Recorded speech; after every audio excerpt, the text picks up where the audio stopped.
கர்த்தருக்குள் பிரியமானவர்களே, ஆகஸ்ட் 7 இன்றைய பனித்துளிகளின் தலைப்பானது கண்ணீரோடு விதைக்கிறவன்.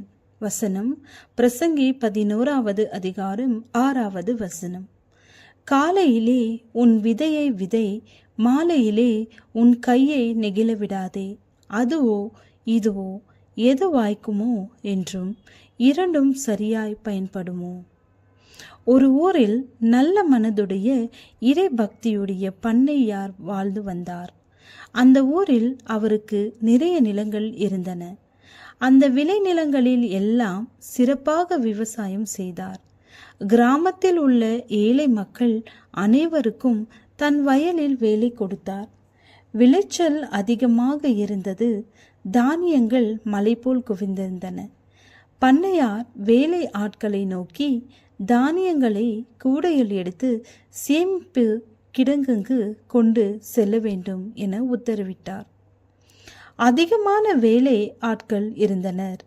பல அளவுகளில் கூடைகளும் இருந்தன. மிக சிறிய கூடைகள், சற்று பெரிய கூடைகள், மிக பெரிய கூடைகள் என பலதரப்பட்ட அளவுடைய கூடைகள் வைக்கப்பட்டிருந்தன. வேலையாட்கள் எந்த அளவுடைய கூடைகளையும் பயன்படுத்தி தானியங்களை சேகரித்து செல்ல அனுமதிக்க மாட்டனர். சோம்பற்கையால் வேலை செய்கிறவன் ஏழையாவான். சுறுசுறுப்புள்ளவன் கையோ செல்வத்தை உண்டாக்கும் என காணலாம். இதேபோல் பலர் மிக சிறிய கூடைகளையும் சிலர் சற்று பெரிய கூடைகளையும் தேர்ந்தெடுத்து வேலை செய்ய ஆரம்பித்தனர். ஒருவர் மாத்திரம் மிக பெரிய கூடையை எடுத்து நிரப்பினார். மிகவும் முயற்சி செய்து கூடையை தூக்கி சென்று சேமிப்பு கிடங்கில் சேர்த்தார்.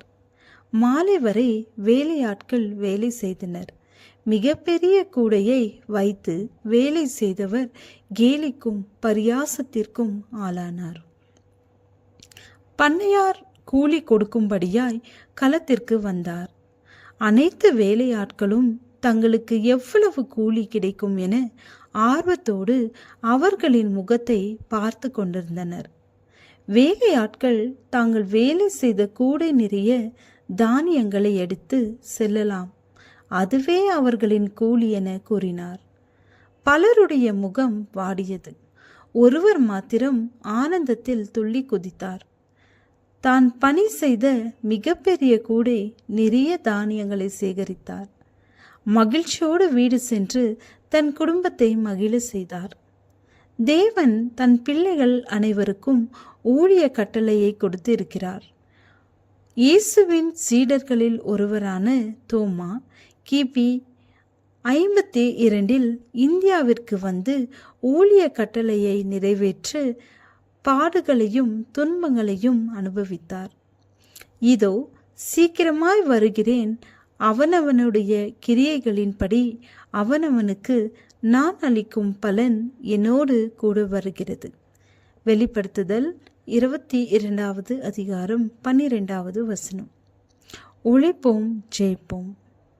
ஆமென். ஜெபம். தேவனே, உமக்காக வாழும் வாழ்க்கையை தாரும். வேதம் நிறைந்த இதயம் தாரும். ஆமென்.